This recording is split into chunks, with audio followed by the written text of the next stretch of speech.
I don't know what I'm doing. Okay. Explain what we're trying to do, practicing clouds or whatever. You know, we get the entire thing, but we're gonna look good. So Lizzie, I'm proud of you. You're doing very nice clouds. She's gonna be a super expert. Yes, you are. I can see that. And this is a shame because this mural is coming down. They're gonna sheetrock the place, take the plaster off. So this was just a practice, but she's doing very good to the point that I'm falling in love with it. Really? Well, it's starting to fall into place, you know, and then wow, it's gotta come down. That's what happened with the one I have behind this. It was just an ugly board, and then I started liking it. And, oh my God, you know, it's not perfect. And I would just like this when I was trying to teach this guys how to use color, because I never touched a brush, you know. So I was just trying to explain them, and then I started to like it. And this mural is going to the cemetery maybe next week. It's okay. Yeah, but that's not bad at all. I'll never forget it. You know, you still need reds like in certain spots, and the mountain's supposed to have some rocks, you know, some rocky. Because actually, like Mount Rainier, only like I would say maybe the half of it has snow, and as you go higher, then you have more snow. And in this one, I gotta start making the rocky part of it. But we don't really want to spend too much time because we have a huge mural outside. It's not going to be torn down. It's not going to be torn down. No, at least not for 10 years. So you know that's gonna be great. I believe, you know, there's a possibility of getting customers just from that one. So people, once they see the colors and all that, they stop by and they want some work done. You know how fluffy I gotta still work on my clouds. It's way too fluffy, you know, too round, they look like cotton balls, you know, all these. So I gotta start putting some more white in it so it blends together. And I don't want to put more dark because how far it's supposed to be, you know. So if you look at that brush and there's some white, you know, you need to look at that.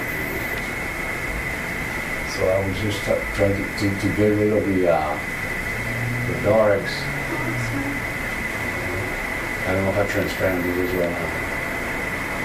Dry, and I don't want to ruin the dark, so I go little by little. If I start blending, and then with tiny brushes, I should do what you're doing out there. And that's what I told you. The size doesn't matter to me, really. What matters is the detail. And it takes as long to making a big one than a little one. I can just move oh my God. I can move my hands really quick.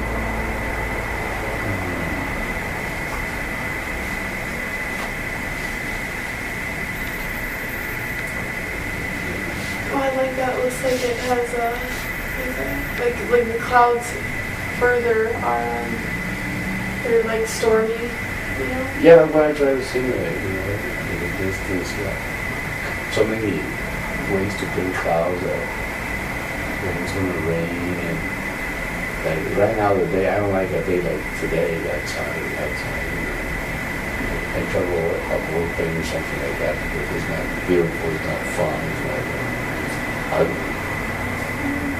But a combination of all this, that's how you get the painting, a character, you know, a mood.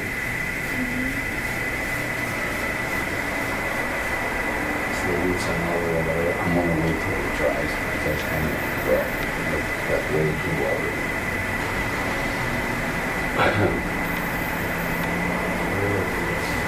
Just try to get rid of this darkness as well.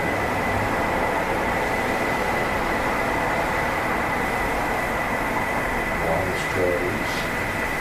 And then once it blends in, I start straightening so you can see those lines, but a flat bottom that floats in different layers of the atmosphere.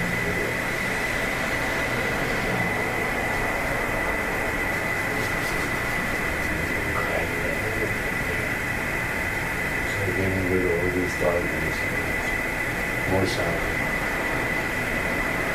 So they look like building the rich you can use more layers, you know, that's way too thin and transparent, you cut the darkness. And then when you tries more transparent. So I don't want to overdo it, but and if you blur the mountains on here, you put a little bit of white at the bright, that's already, if you start blurring the mountain far away, get rid of all these dark imperfections, you know, you start making it look like it's really far and blurry. And then this one too. And if you want to go into really more detail, you know, you can just do it better. Just to make it look like this one pretty far.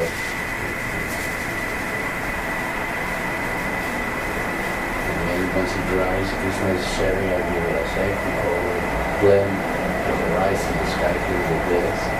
So the edges will be almost nothing, and you barely see the difference in the overall. You just know they're there, but you know, if they're not sharp, like this is getting sharper, you can forward.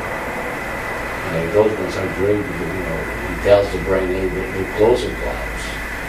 Because the size, because everything, the values, the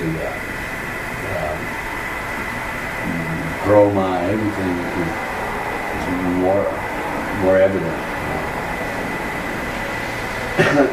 And then a lot of people have a hard time doing like what I'm doing right now.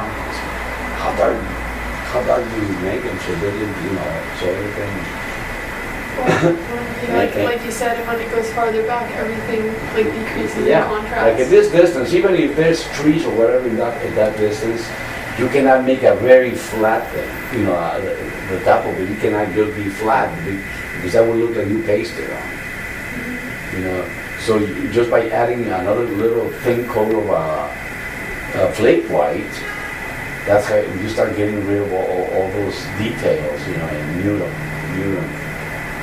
Otherwise, it just looks like a straight line. And then the water is another thing. You know, ripples and waterfalls and, you know, foam and so many things that go on it. Shadows and highlights. And, transparency. You know, to be real, you have to make this like a mirror where you see part of the snow in the mountain and colors that you like a reflection. And then follow the ripples. The farther they are, the smaller the ripples, and you start coming back. Like in the overall, like, you know, I decided to make the sun on this side, but I forgot all about that. I wasn't even looking. So I started doing all this lighter on this side. So I put kind of shadow on this side, right? And since it was so watery, I just let it dry like that. I said, man, I cannot blend it like, you know, the condition the thing was. And I was tired, so I said, no, I got a little bit more blue. And you have glycerin. No, I didn't put any. But you could do The white was way too watery. The other bottle is like twice as watery as this. So I put like 3 coats and that's nothing but water. At the same time, you know,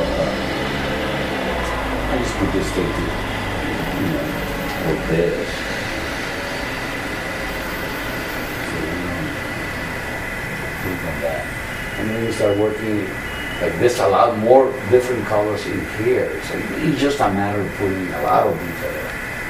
And the kill the intensity, that was way too green. So you know what you do, you grab a flake white. Well, you need the that's good. To avoid water, to thin this maybe 5 times.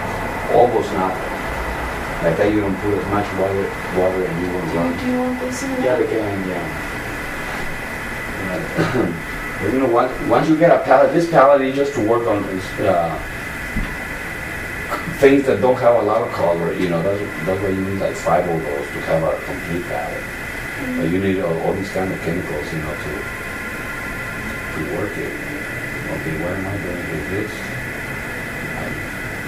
The what? I would just put some right there. Because there's still glycerin and when we keep closing it, it's like, I'll put a little bit of it, because all I want is muted.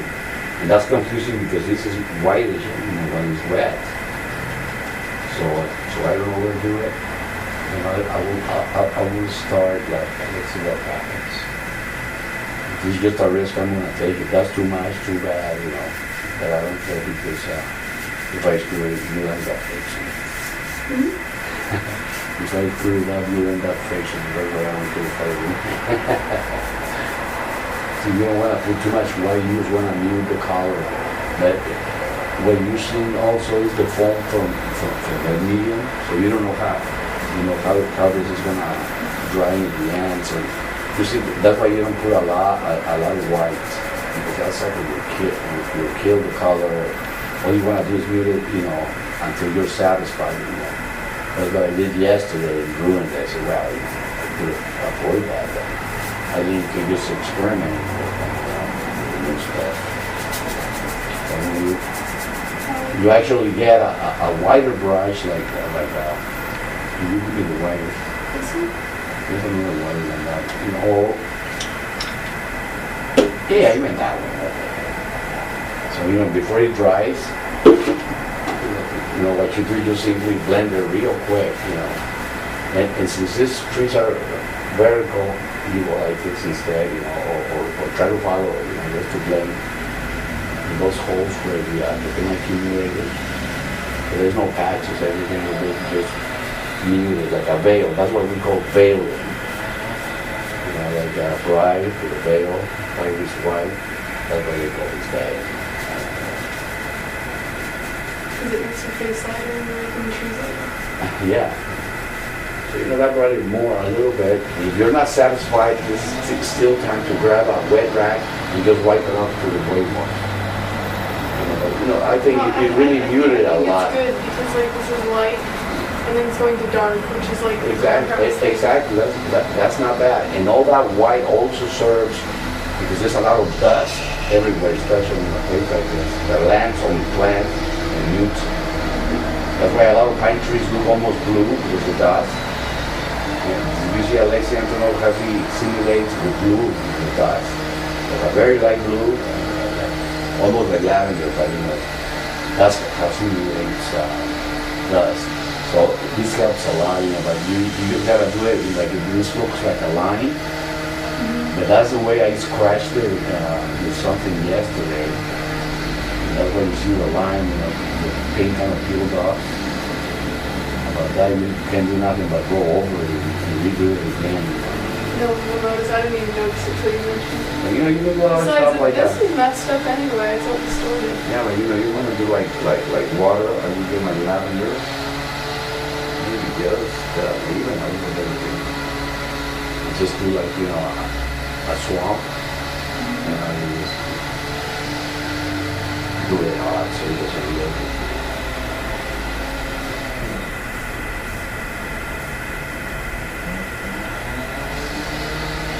It's like they've been building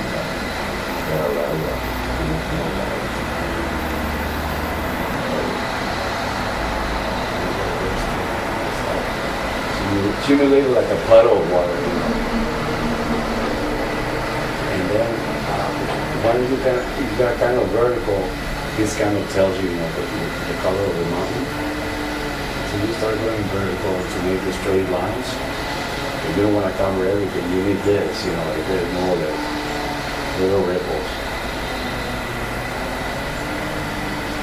And then you simply wait till it dries, and then you fix the plants like hanging to the water or whatever. Now it looks like there's a river or a street that comes from here and appears right here, and then you put rocks in it and maybe plants floating, like those leaves, and start looking, wow, that's cool. And these are little tricks that you can do really, like Bob Rock, really quick, that people pay for. And when you pay these things big, they look different. People say, wow, how can you do it so fast? So I don't know. But when they look at a mural, it seems that people like big stuff than small stuff. I don't know.